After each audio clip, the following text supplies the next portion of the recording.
बढ़ते अगली खबर की ओर, जो कि बांग्लादेश से जुड़ी हुई है। बीते साल अगस्त से ही पड़ोसी देश बांग्लादेश में हालात अस्थिर बने हुए हैं, लेकिन बीते कुछ दिनों में तो ढाका सहित अन्य शहरों में हिंसा का शिकार हिंदू सहित तमाम अल्पसंख्यक हो रहे हैं, जिसके खिलाफ न सिर्फ बांग्लादेश में गुस्सा है बल्कि भारत के तमाम अलग अलग शहरों में आक्रोश देखने को मिल रहा है। हिंदुओं पर हमले को लेकर आज भी भारत के कई शहरों में प्रदर्शन हुए, तो भारत सरकार ने फिर से कहा है, स्पष्ट किया है कि हिंदुओं सहित अल्पसंख्यकों की सुरक्षा सुनिश्चित करना बांग्लादेश की सरकार की जिम्मेदारी है और उनको ये करना चाहिए। भारत ने आगामी चुनाव से पहले भी शांति स्थापित करने, बांग्लादेश के चुनाव से पहले शांति स्थापित करने और समावेशी तरीके से चुनाव कराने की बात को फिर से दोहराया है। बांग्लादेश में कट्टरपंथियों ने ली एक और हिंदू की जान, गुस्से में पूरा हिंदुस्तान। बांग्लादेश में जारी है बवाल, देश में है भारी उबाल। बांग्लादेश में हिंदू अल्पसंख्यकों पर अत्याचार थमने का नाम नहीं ले रहा है। दीपू दास की हत्या की आंच अभी कम नहीं हुई थी। बांग्लादेश में एक और हिंदू व्यक्ति की भीड़ द्वारा पीट कर हत्या का मामला सामने आया गया है। राजवाड़ी जिले के पांगशा उप जिला में बुधवार रात एक और हिंदू युवक की भीड़ द्वारा पीट कर हत्या कर दी गई। बांग्लादेश में हिंदू अल्पसंख्यकों पर हो रहे अत्याचारों और हमलों के विरोध में देश में गुस्सा और भड़क गया है, तो बांग्लादेश में भी प्रदर्शन हो रहे हैं। देश के तमाम शहरों में ऐसी घटनाओं के खिलाफ आज भी जोरदार प्रदर्शन हुआ। बांग्लादेश में अल्पसंख्यक हिंदुओं पर हिंसा के खिलाफ नारे लगाते और भगवा झंडे थामे सैकड़ों प्रदर्शनकारी पश्चिम बंगाल ही नहीं, देश के तमाम हिस्सों में सड़कों पर उतरे और जमकर विरोध प्रदर्शन किया। कर्नाटक हो या यूपी, ओडिशा हो या कोलकाता, हर जगह लोगों का गुस्सा देखने को मिला। कई जगहों पर प्रदर्शनकारियों ने पुतले भी फूके और न्याय की मांग की। सरकार से मांग यही कर रहे हैं कि तुरंत बांग्लादेश के अंदर दखलंदाजी करे और हिंदुओं पर होने वाले अत्याचार को तुरंत वहां पर रोक लगाई जाए। पश्चिम बंगाल विधानसभा में विपक्ष के नेता शुभेंदु अधिकारी ने साधुओं के साथ कोलकाता स्थित बांग्लादेश डिप्टी हाई कमीशन में ज्ञापन सौंपने का कार्यक्रम आयोजित किया। साधु संतों के गले में दीपू दास की तस्वीर थी और वे जयघोष कर रहे थे। उन्होंने डिप्टी हाई कमीशन के कार्यालय के सामने शंख और डमरू बजाकर अपना विरोध दर्ज कराया। हमारी एक ही मांग है, हिंदू निधन, हिंदू अत्याचार बंद करो, नहीं तो सबक सिखाने का काम भारत की 100 करोड़ हिंदू सबक सिखाने का काम करेगा। उन्होंने 4-5 दिन हम लोग को साथ मुलाकात नहीं किया। मुल्ला यूनुस जा कर रहा है, यहाँ ममता खाला एक ही काम कर रहा है। बांग्लादेश की राजधानी ढाका में नेशनल हिंदू महाजोत ने हिंदुओं की हत्या के विरोध में नेशनल प्रेस क्लब के बाहर प्रदर्शन किया। पूरे बांग्लादेश में अल्पसंख्यकों के खिलाफ हिंसा हो रही है, इसके विरोध में हम रैली कर रहे हैं और ह्यूमन चेन बना रहे हैं। हम सरकार से अल्पसंख्यकों की सुरक्षा की मांग करते हैं। दरअसल बांग्लादेश में अल्पसंख्यकों पर अत्याचार कम होने का नाम नहीं ले रहा है।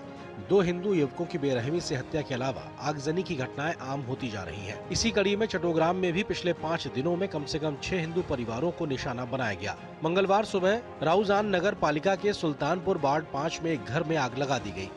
भारत ने घटना की निंदा करते हुए ऐसे हमलों पर चिंता जताई और दोषियों के खिलाफ कड़ी कार्रवाई की मांग की है। बांग्लादेश में अल्पसंख्यकों, जिसपे हिंदू भी हैं, ईसाई भी हैं, बौद्ध धर्म के लोग भी हैं, उनके खिलाफ लगातार हिंसा हो रही है। ये गंभीर चिंता का विषय है। हाल ही में मेमनसिंह में एक हिंदू युवा की हत्या हुई, उसकी हम घोर निंदा करते हैं। हम ये भी उम्मीद करते हैं कि अपराधियों को जल्द से जल्द कटघरे में लाया जाएगा। भारत का कहना है कि स्वतंत्र सूत्रों के हवाले से मिल रही खबरों के मुताबिक अंतरिम सरकार के कार्यकाल के दौरान हिंदू अल्पसंख्यकों के खिलाफ 2900 से अधिक हिंसा, लूट, आगजनी के मामले हुए हैं, जो कि गंभीर हालात को दिखाते हैं और इसे नजरअंदाज नहीं किया जा सकता। भारत का कहना है कि वो बांग्लादेश के साथ मजबूत द्विपक्षीय संबंध चाहता है। भारत बांग्लादेश में शांतिपूर्ण माहौल में स्वतंत्र, निष्पक्ष और समावेशी चुनाव के हक में है। वहाँ पर हम लोग चाहते हैं कि वहाँ स्वतंत्र चुनाव हो, वहाँ निष्पक्ष चुनाव हो और वहाँ एक समावेशी चुनाव हो। तो यही हमारा पक्ष है जहाँ तक बांग्लादेश में चुनाव के मामले की बात है। इस बीच बांग्लादेश की पूर्व प्रधानमंत्री शेख हसीना ने मोहम्मद यूनुस के नेतृत्व वाली अंतरिम सरकार पर जमकर हमला बोला और उस पर गैर मुसलमानों के खिलाफ अकल्पनीय अत्याचार करने का आरोप लगाया। अवामी लीग प्रमुख हसीना ने कहा कि अवैध रूप से सत्ता हासिल करने वाली यूनुस सरकार में धार्मिक अल्पसंख्यकों को बेरहमी से मार डालने जैसी भयावह घटनाएं सामने आ रही हैं। हसीना ने क्रिसमस के मौके पर दिए संदेश में यूनुस सरकार पर सभी धर्मों और समुदाय के लोगों के अपने अपने धर्मों का पालन करने की स्वतंत्रता में हस्तक्षेप करने का आरोप लगाया। बांग्लादेश में हुए हिंदुओं पर नरसंहार को लेकर पूरा हिंदुस्तान गुस्से में है और न्याय की मांग कर रहा है। दिल्ली से अखिलेश सुमन, ढाका से नवल परमार और कोलकाता से सौरभ के साथ ब्यूरो रिपोर्ट, डीडी न्यूज। तो बात करते हैं बांग्लादेश के सूरत हाल की और हाल फिलहाल की कुछ बड़ी घटनाओं का जिक्र करते हैं। वैसे तो बात की जाए अगस्त पिछले साल से ही हालात बड़े खराब चल रहे हैं, लेकिन अभी दिसंबर की बात की जाए तो 12 दिसंबर 2025 को छात्र नेता शरीफ उस्मान हादी की हत्या होती है। उसके बाद से हालात तेजी से बिगड़ते हैं और ये हाल फिलहाल की उस बड़ी घटना के एक तरीके से ट्रिगर पॉइंट के तौर पर थे। हादी की मौत के बाद ढाका में हिंसा भड़क गई। 18 दिसंबर को इस पे ज्यादा एक तरीके से हिंसक बवाल देखने को मिला है और उसके बाद से इस हिंसा का जो भुक्तभोगी है वो सबसे ज्यादा अल्पसंख्यक खासतौर से हिंदू है।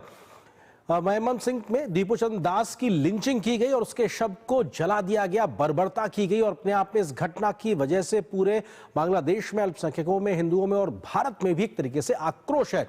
18 से 20 दिसंबर के बीच में बांग्लादेश में दंगे जैसे हालात होते हैं। अखबारों के ऑफिसेस को निशाना बनाया जाता है, भारतीय मिशनों को भी वहां पे निशाना बनाने की कोशिश होती है। ऐसी घटनाएं होती है तो लगातार वहां पे अस्थिरता का माहौल बना हुआ है। लेकिन बीते कुछ दिनों में इसमें एक तरीके से उछाल देखने को मिला है।